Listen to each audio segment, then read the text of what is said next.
Well, it seems like the Google Pixel 6 cleaned up pretty well over the last couple of days, kind of like me with my glasses and my Mario hat on, which I all love so much. But there was a big sale. A lot of you might have picked one up. So if you're new to the Pixel family, welcome. Glad to have you here. Hopefully enjoy your new phone. So the Pixel 6 and the 6 Pro, I'm sure sales numbers aren't going to be disclosed, just like where I got my amazing hat, because then everybody will be wearing them. But Amazon had their Amazon Prime Day stuff. They had them on sale. As you probably noticed, they dropped the price on the Pixel 6 to $499 and the Pixel 6 Pro to $699, which you can still get for $699 until the 17th. So if you haven't done that, if you want to get one, I got you with the link down below. Click on that. You can go pick one up. But also on Best Buy. They sold out on Best Buy. They sold out on Amazon. And some people said they were having trouble getting them on the Google store. So that tells me there's actually still quite a bit of demand for these phones, even midway through the year. They just needed the incentive of dropping the price. So the phone already at $599, the Pixel 6, I think is a steal of a deal. Being able to get the Pixel 6 Pro, though, for $699, that is a great deal. It is an excellent phone that a lot of people love. Top-notch cameras. You get the telephoto, the ultra-wide, and the primary shooter. Lots of good stuff to like there, and the big, beautiful screen with the curved edge display. I know some people don't like it as much.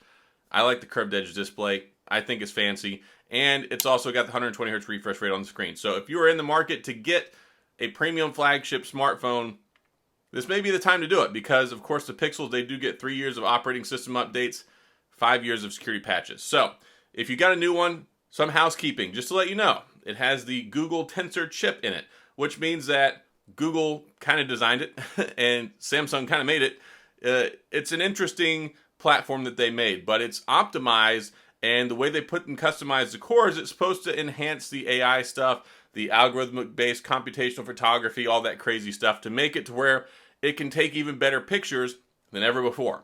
And this phone takes some pretty great pictures. So also, when it comes to the Tensor chip, it gets a little warm.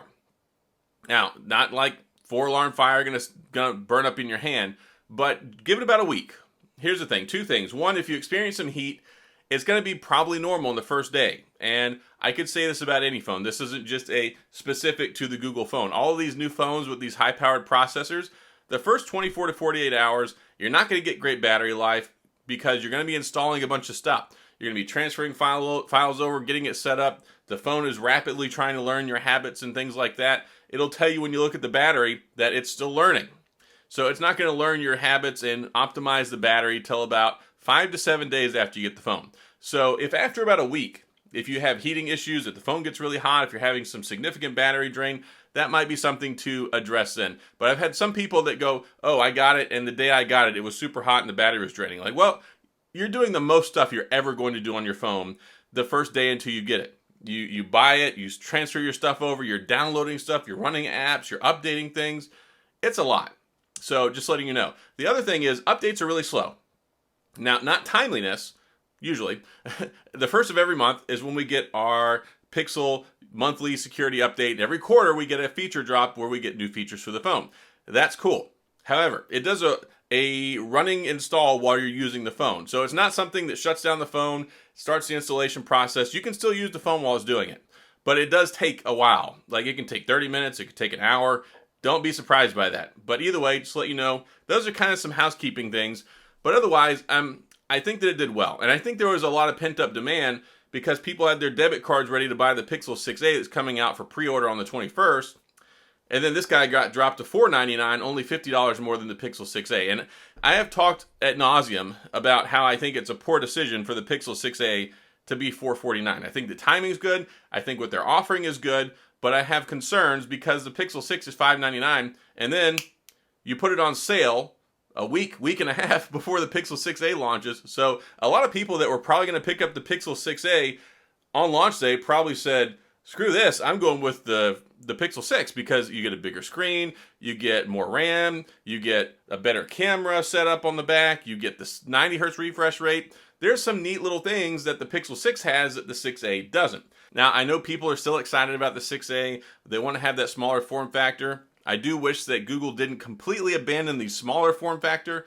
I really would have liked to have a 5.8 option as opposed to a 6.1. That would compete a little bit better in the smaller segment because that really only leaves about iPhone in that operating space. And traditionally, Pixel, especially the A series, has had a smaller phone. There's been the A and then the XL. So 6.1 is as small as it's going to get with the Pixel 6 platform, and that might turn some people off. But otherwise, if you're new, I hope you enjoy the phone. I hope it's everything you thought it would be. I've got a whole library of videos I made on it. Hopefully you can watch those and enjoy them, gain some experience for them. I've even got a video that I made to optimize the battery. If it's not to your liking, the Pixel 6 I think does get pretty good battery life. I average about 6 hours of screen on time with mine. I think that's pretty fair. If you need to get more than that, then you can optimize some of the settings. You can check out the video here, go directly there and see some more tips and tricks on how to optimize the battery for your phone.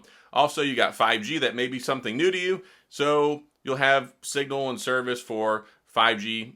But overall, I think that the phone, you'll probably like it. If you've got one already, maybe you can sound off, offer some comments, offer some feedback on it. I cover the Pixel 6 extensively on this channel. New updates. I talk about the new updates whenever they're here every month. Also let people know what the new updates are, the new feature drops. Anytime there's problems that come up, I try to address that stuff, head it off at the pass, and come up with solutions if there are any available. And also, if you're interested in enrolling in the Android 13 beta, a lot of people like the Pixel phones because you can get in the beta. And if you're interested in that, there's a link below. You can go to the Android developer webpage, hop straight in. I'm running Android 13 beta 4. It just dropped a couple of days ago, so that's the latest and greatest there. Of course, Android 13 will be official with the Pixel 7 when it launches this fall. So that's about it. A little bit of housekeeping, some exciting news. I was happy to see that they dropped the price down. That was actually a really good deal. I saw some good deals over these last couple of days, and certainly the Pixel 6 I think was probably the best in the smartphone department for people who really wanted to get one. And that $699 for the Pixel 6 Pro, the $200 price drop, I really think makes that attractive for people who want to get that more premium experience with the additional camera and the other features and stuff like that. But that's it. I'm going to wrap this one up. As always, if you have any questions or comments, concerns, things you want to discuss, feedback, all those great things, please go to the comment section. I'll get back with you, especially if you want to talk about how fantastic my glasses look. I had to go pick up my son. He was at a late birthday party. I got to wear these because I'm getting old, and I got to drive at night. And plus, I also stopped at 7-Eleven to get myself a Slurpee. No, I'm not drinking ginger ale tonight. No, it's not root beer. I've had this addiction I've rediscovered for Slurpees. And just food for thought, some wisdom. Ices and Slurpees are the exact same thing. They're made by the same company. They just call them Slurpees at 7-Eleven. So I was like, no, I don't want a Slurpee. I want an Icy. Same thing. Anyway, I'm going to sign off now. As always, if you enjoyed the video, please hit the like and the subscribe button and the little notification bell if you want updates when new videos come out. And as always, thanks for being here. I appreciate you watching, and I'll see you guys next time.